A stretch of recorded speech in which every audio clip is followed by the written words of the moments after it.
Hey guys, welcome back to another episode of Inside Canadian Real Estate. I'm here today with my friend Geoff Lang, and he is the Senior Vice President at Equiton.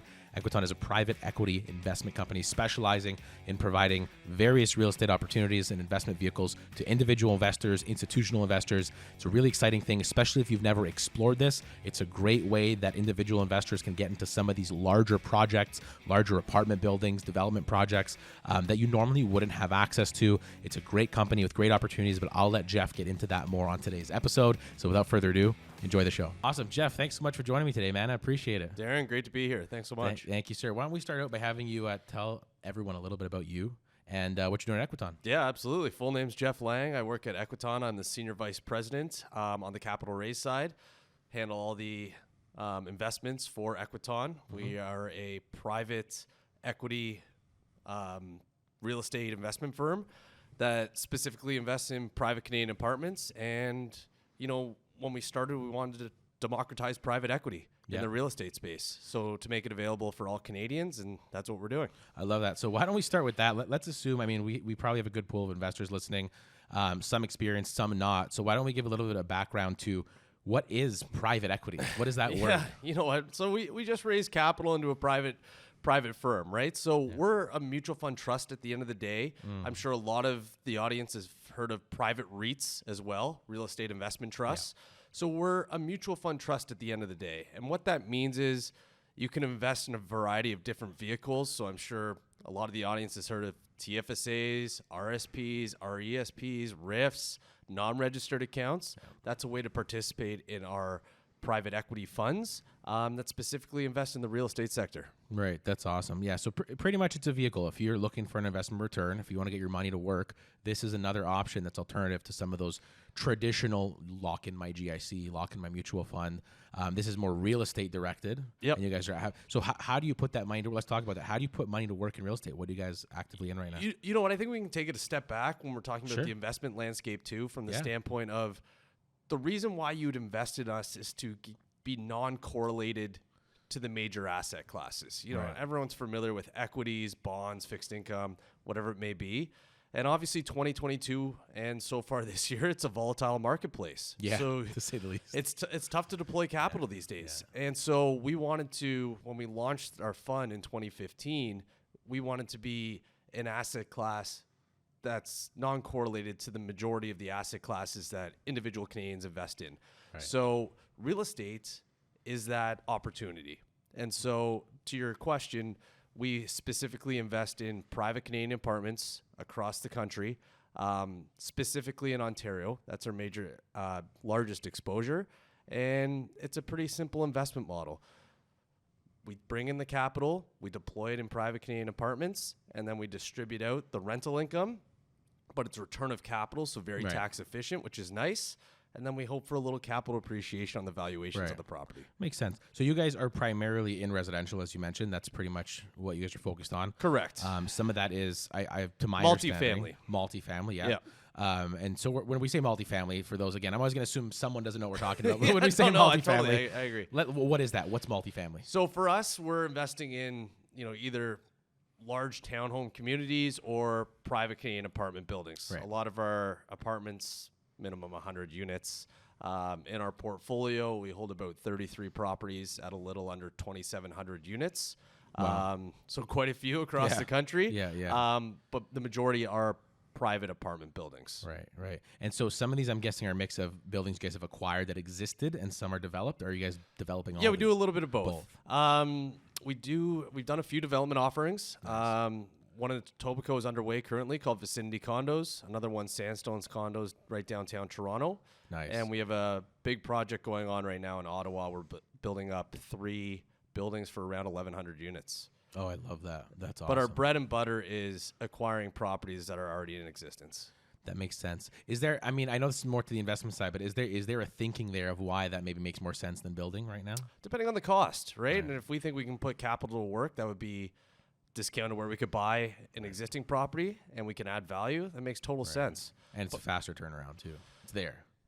It's definitely, if you market changes. Totally. If you're buying a building where it's already there, and then we look at, do we have to put capital expenditure to work, or is it a newer build where it's less expense but probably less upside from a revenue gap to market standpoint as units turn over. So we go through our full due diligence. We look under the hood and we make sure it makes sense.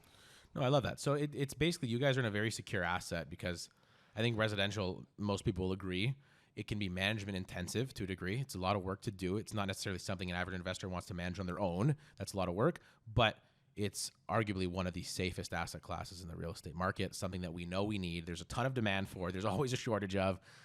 Is that kind of thinking of why you guys went residential versus maybe more commercial? That's exactly it, right? Yeah. So private Canadian apartment index has been around for 38 years, never had a negative year. Very stable asset class, consistent income. And that's primarily why we make the investment across the country. We see, good buildings out there, good tenant base, and we just want to provide our investors a smooth, stable ride.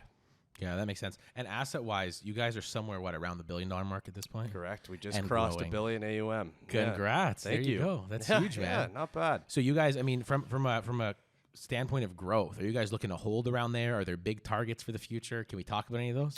You know what? We're proud of what we've achieved so far. Obviously, we want to keep going. We're going to follow the same due diligence process. The methodology is not going to change, Darren, but we have some lofty goals ahead of us. Yeah. And something to be said, everyone's familiar with the stock market, but there's something to be said that you could jump in my car in Toronto and see 30 properties that we own. It's a tangible asset class. Something to be said for that, but we're looking forward to the next 2-3 years for sure. No, I love that. And that's something definitely to talk about because, obviously, this is a real estate show.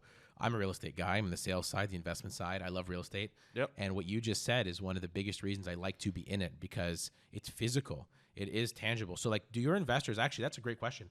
Do your investors know physically what buildings they're in, or is it all just pooled together and they have no idea? Oh, they would know. They know exactly. That's exactly. Cool. We just purchased a building in London, Ontario, closed last week. Oh, that's so cool. You get 115 units, closed for $21.5 million. Right.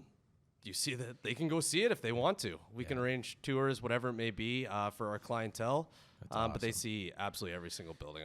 I love that because you're giving investors at scale the same control and visibility that an individual owner would have without the same responsibility. They're getting their money to work, but they can still see the asset. They can touch the asset. They can drive by with their kids and say, hey, we're invested in this building, right? Absolutely. It's pretty neat. Everyone understands real estate from a certain perspective, and everyone wants to own many properties. Right. We all know that, right? But it's so difficult to be a landlord. It's so oh my God. Time intensive, capital intensive. It's very difficult. It takes a special person to be able to do that. We take that headache out of it. You can invest in multiple buildings across the country without the headache of being a landlord and just getting that income on a monthly basis. I agree, because especially if you're starting out, because some people might argue well, why not just buy a little duplex and I'll rent it out myself? And I can tell you from experience, that's not as fun as it sounds. And you become the everything person because you're not at a scale where you can easily hire. You can get management, but the management's never the same. You don't know what you're doing. It's only 2 units. They don't really care about it. It's really hard to get good management for 2 units or be a small landlord. You end up doing it yourself to be profitable because the cash flow's never there. You get the calls at night. You get the calls on the weekends. It's a pain in the butt. And by the time you actually do your financials year end, it's did you actually make anything? Versus what you guys are offering is this hands-free approach where if I have some capital, I can just plug it in and I can just reap the rewards without all the stress and the worry and the calls and the management. I'm just getting my return, right? Absolutely. And when you start outsourcing property management, it's expensive. Yeah. So to your point, you start looking at all your costs and you're like, did I actually make money being my own landlord, right? So at Equiton, a subsidiary of Equiton is Equiton Living. We're our own property management. That's cool. The superintendent, regional manager, for lack of better terms, that's an Equiton employee. Nice. So we have boots on the ground and all throughout our buildings. So that's important. Helps retain costs, keep expenses down, and that's obviously accretive to the fund. And, we're just trying to be plain and simple, Darren. We're targeting an 8 to 12% net of fee returns. Yep. We've done so since inception of 2015, and we hope to continue that going forward. Yeah, that's what you want to hear. When you learn about investment, you want to hear that. We want to be simple. We want to take it easy. We're not trying to be boring. We're not trying to be crazy and exciting because that usually correlates with risk. And I think when you're investing in real estate, especially in this kind of vehicle, you want safety. I just want security. I don't want anything nuts. I don't want it. And I mean, you have all those elements of it because when you're as safe as things like mutual funds seem and GICs seem, there's an element of a lot of unforeseen risk. You don't know what's happening with the companies in those portfolios. You have no control of them. You don't know what management's doing. You don't know where these assets really are, what's being deployed, what's going to change, what headline is going to come out tomorrow about one of the executives doing X, Y, Z that's going to kill your portfolio. This doesn't have that. This is a building. People live in it. So long as people need to live in buildings, this will perform and pay. That's the only thing you're counting on. Do we have people that will live here, right? And so long as they do, your return should show. Yeah, and there's a massive supply-demand imbalance in this country. We all see it. It's on the headlines. And that's a nice tailwind for our fund. Yeah. There's just so much demand, not enough supply. We can touch upon that. But we also want to ensure we have good tenants in our building. So as units turn over, we want high-quality tenants that pay their rent. Yeah. That's imperative, right? Yeah. So we can continue to pay out that monthly distribution to our clients. That's the curveball I can throw you here that we can discuss. I'm sure people want to know, but of course, the biggest risk, you see headlines now like rent strikes and and obviously they seem to be mismanaged buildings. They seem to be attracting very low quality tenants. They don't seem to be screening properly. They don't seem to be even keeping up their end of the bargain as landlords. I won't even name names of what companies own these, but they're making news headlines so people will know. It sounds like you guys avoid a lot of that by starting with the quality of tenant that you actually choose. Is that the way you guys mitigate that risk?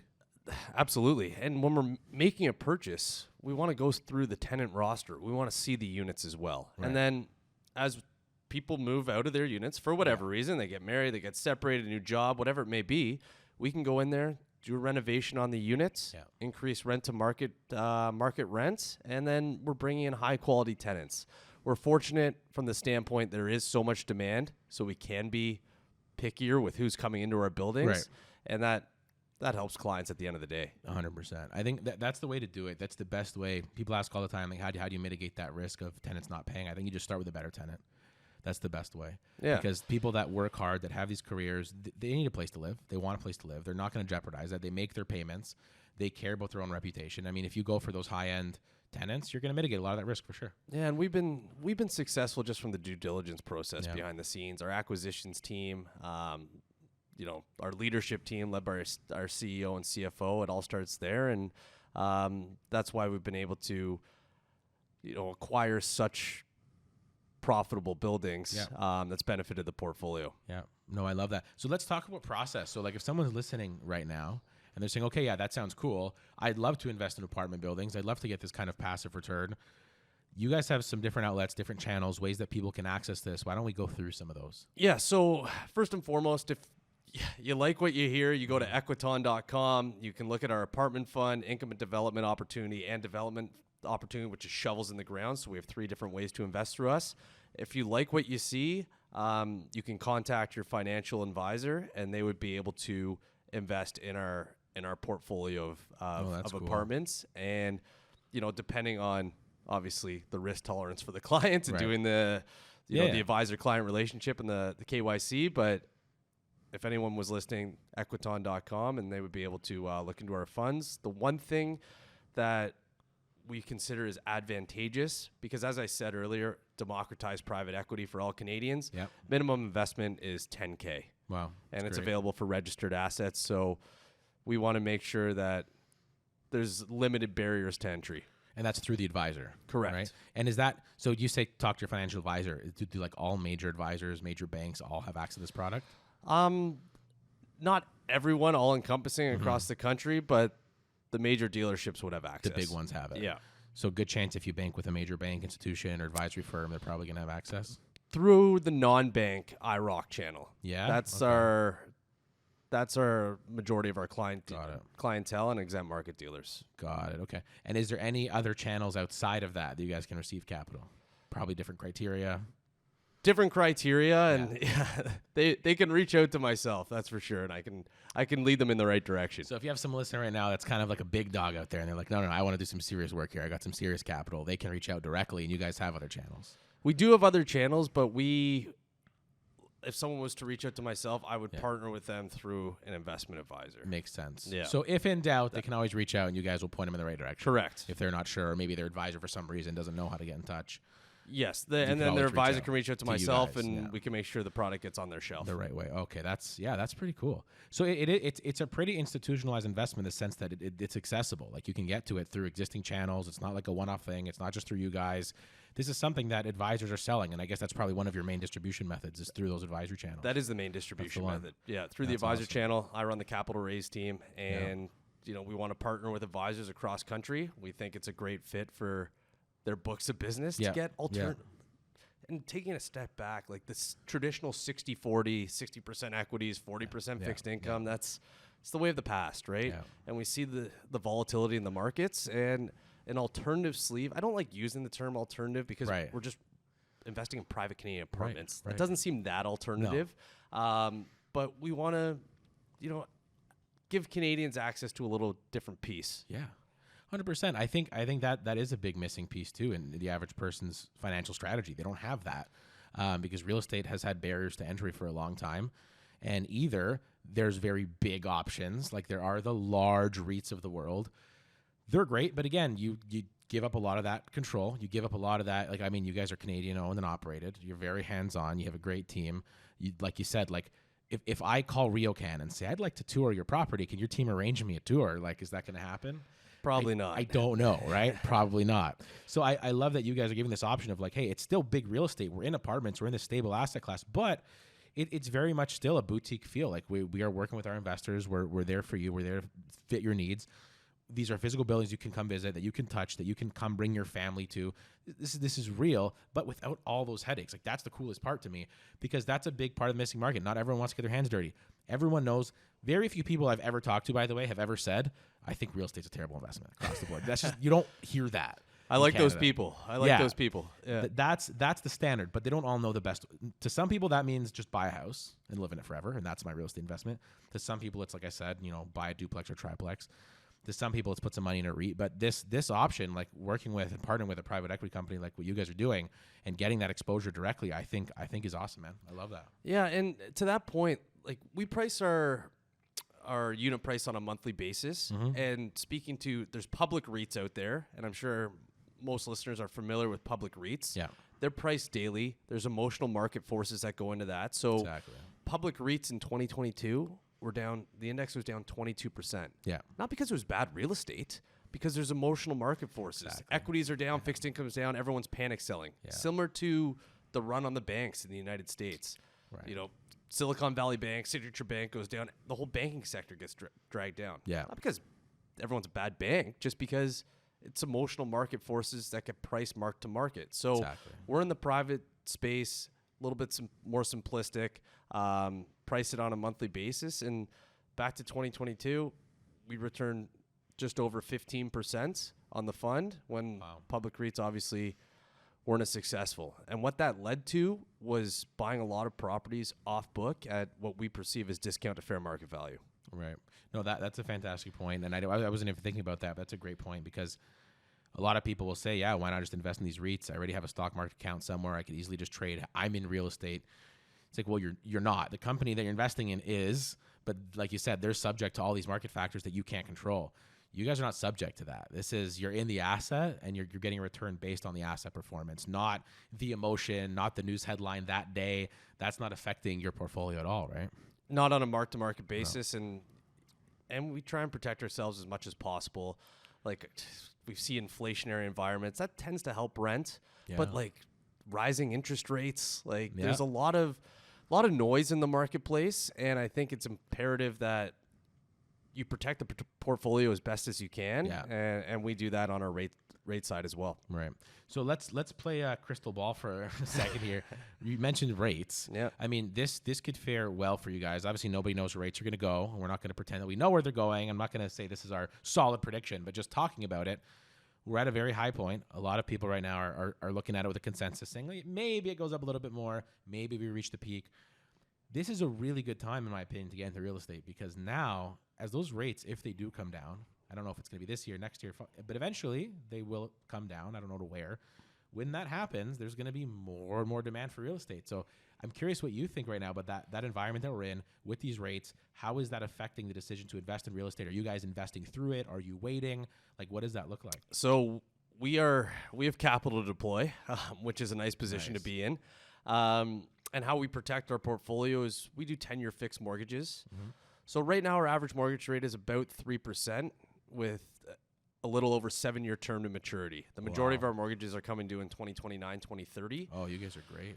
We're in a good spot. 4 or 5 years ago, did we wish we were in variable? Yeah. Probably, but we wanted to protect the portfolio for the long term, right? Yeah. So we locked in 10-year fixed CMHC Amazing. insured rates, and that's protected the portfolio as rates have ticked up. Yeah. But to your point, like, there's going to be a massive opportunity.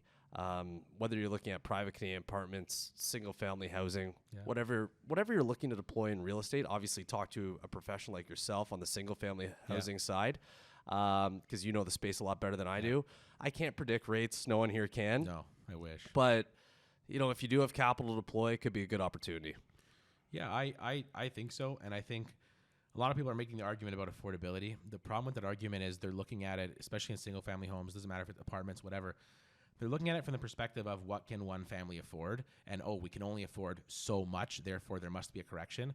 The problem is, like a lot of places in the world, families start combining income and resources. Yes. Before those housing prices will come down, you'll see more families living together. And that's just the reality of it. When you look in those very busy, expensive urban markets, you look in New York, you look in London, there's a lot of shared space, parents, family members living together, especially in the suburbs. You get into those detached homes, 4-bed, 5-bed.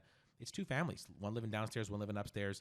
Before we see that drop, the market's going to dictate pricing, whether it's of apartments, whether it's of rent, whether it's of single family home purchases. The market's going to dictate based on demand, and that demand isn't going anywhere. It just might shove more demand under one roof, and that's what's going to happen. But the price is not going to suddenly dramatically drop, in my opinion, to meet Not where we affordability. live. Not where we live. Unless they close those borders up for 5 years, nobody comes in, nobody has work, everything just shuts. Unless that happens, which we have bigger problems at that point. But so long as we're flooding the border with new immigration, with students, we have a lot of students every year coming in. Yeah, that around need to rent 800,000. somewhere. Yep. Huge. We don't build anywhere even near that in new inventory, not even close. Like actually, Justin Trudeau was right around the corner here like a few weeks ago, announcing their new investment. It was like 59 million or something in dedicated apartment through RioCan Living, I think it was. It's over 10 years. It only adds a few thousand apartments. It changes nothing. It's minute. You can't fix that issue. Like, we're, to your point, 1.5 million new immigrants coming in the next 3 years doesn't even include the international students. No. Where are they going to go? And we have a land scarcity issue in Ontario, protected green belts. Yes, definitely we do. now. It was unprotected. Now it's protected. It's protected again. And then you look at British Columbia as well. Like, you have ocean on one side, mountains on the other. Like, there's no place to build. It's so difficult.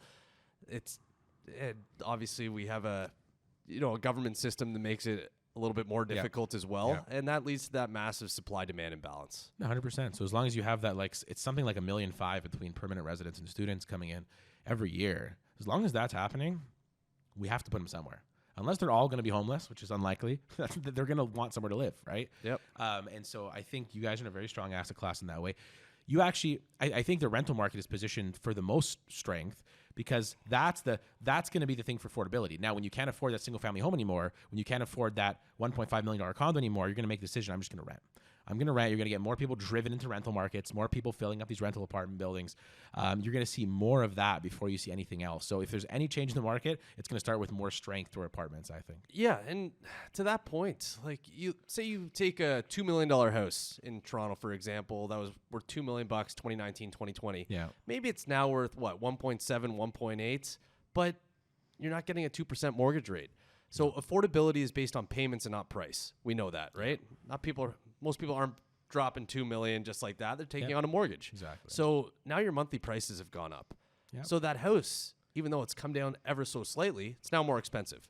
Yeah. So that drives more and more individuals to the rental market. Oh, yeah. And it's, that's why we invest in the areas that we do. 100%. I agree with it. And it is so appealing. Like, even my personal story, like, we're in between 2 houses right now. We had sold one, and we have one that's being built, so we're renting in between.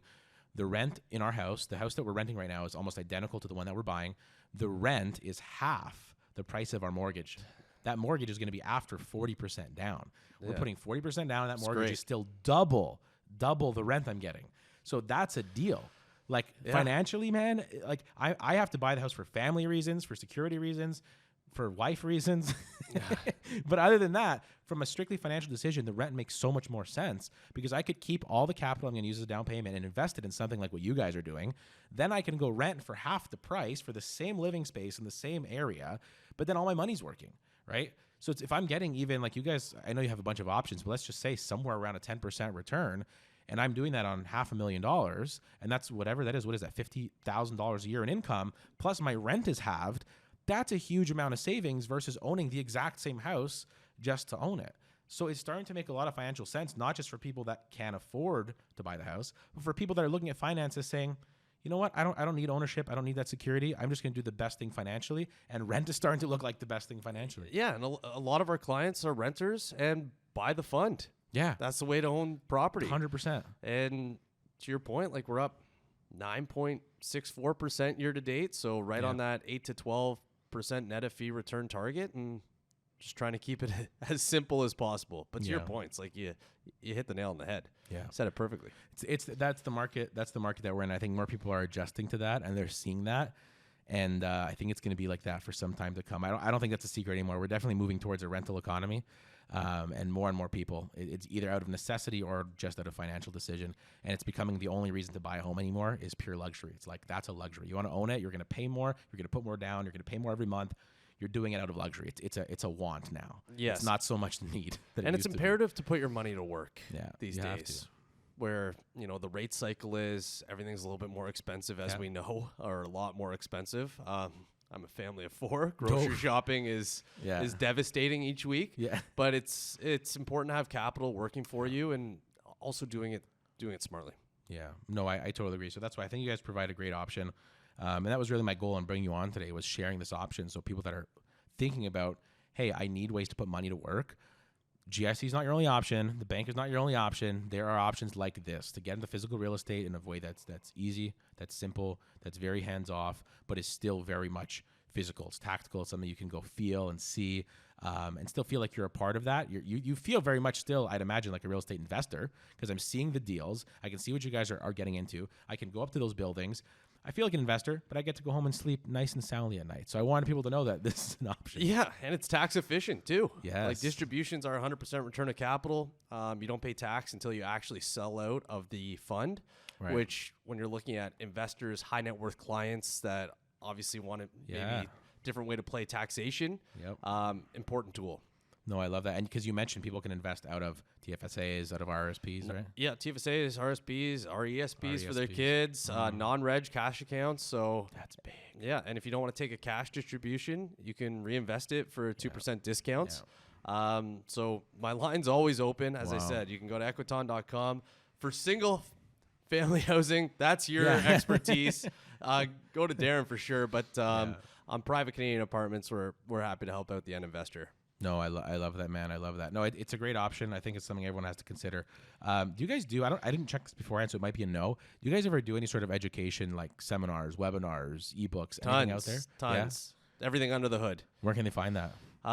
You can find it at Equiton.com. We have different events that we help sponsor cool. All across the country. Majority of in Ontario, because our head office is we have 2, one in Burlington and one in downtown Toronto. Yeah. So usually around those areas, but we do client seminars, presentations. We have videos on our website just to help answer frequently asked questions in the private real estate space. So we want to help out the end investor as much as possible. I love that. I'll give you guys an idea. If you're not, are you doing property tours by any chance yet? From like a prospect standpoint? We can, absolutely. That would be, I mean, that would be really cool if there's any way. I'm going to trademark this now. I'm licensing this idea. If there's any way that you guys can do a tour where people that are interested can come out and even see like 2, 3, 4 of the assets, go out, see the building, touch the building, and then sit them down, I think that would be amazing. Oh, yeah. And like we so welcome cool. anyone to our head office in Burlington. It's beautiful. And like, as I said, we have properties all around the GTA. London, Kitchener-Waterloo, awesome. Guelph, Brampton, Brantford. Yeah. So it's easy to view the properties in a day. I love that, man. I love that. Well, awesome. So if people want to reach out to you directly, what's the best way to get in touch? So they can reach out to me via email at glang@equiton.com. They can also find me on the website, equiton.com. Yeah. All my information is there, and as well as our team members. Yeah. And if they have any further interest, give me a call. How's your social? You got a LinkedIn? I do have a LinkedIn. You can find you on LinkedIn. Geoff Lang. There we go. I'm a Geoff though. Geoff. So Geoff. There you go. Perfect. Awesome, man. Well, thank you so much for taking the time. I appreciate it. Is there anything you want to kind of leave off that we missed? You know what? I obviously appreciate you having me on. I just think it's imperative when you're looking at your investment portfolio as a whole. Real estate can be an important part of that. And we've seen a ton of volatility in the equity and fixed income markets. It's very, very difficult to deploy capital. Chat with your advisor and, look at private Canadian apartments because we do not have that mark-to-market volatility on a daily basis. And we just try and keep it as simple as possible. I agree. Yeah. So if you're an investor listening to this, if you're just someone that wants to put some money to work, I think, you got to look at this opportunity. It's something to explore. Hopefully they can check you guys out at Equiton and someone will reach out because this is what I think Canadian, especially now, combating that inflation, combating that thing that's eating your savings. You cannot keep money just sitting. It's getting absolutely decimated. It needs to go to work. And in my opinion, this is one of the best ways to put it to work. Thanks. Cool. Appreciate Awesome, it. man. Thanks so much for coming out. A lot of fun. Appreciate it. Thanks for tuning in to another episode of Inside Canadian Real Estate. Guys, don't forget, if you liked the episode, if you found it enjoyable, if you learned something, if you liked our guest, if you liked our topics, don't forget to subscribe to Inside Canadian Real Estate on Instagram. That's where you'll find all of our clips posted. We're also sharing on YouTube, so just search Inside Canadian Real Estate on YouTube.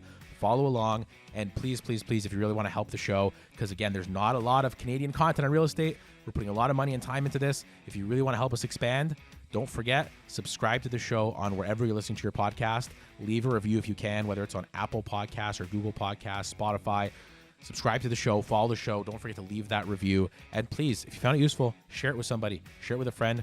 We don't charge you for the show. We don't run any ads. All I ask is you share it and help us get the word out. Thanks again, guys.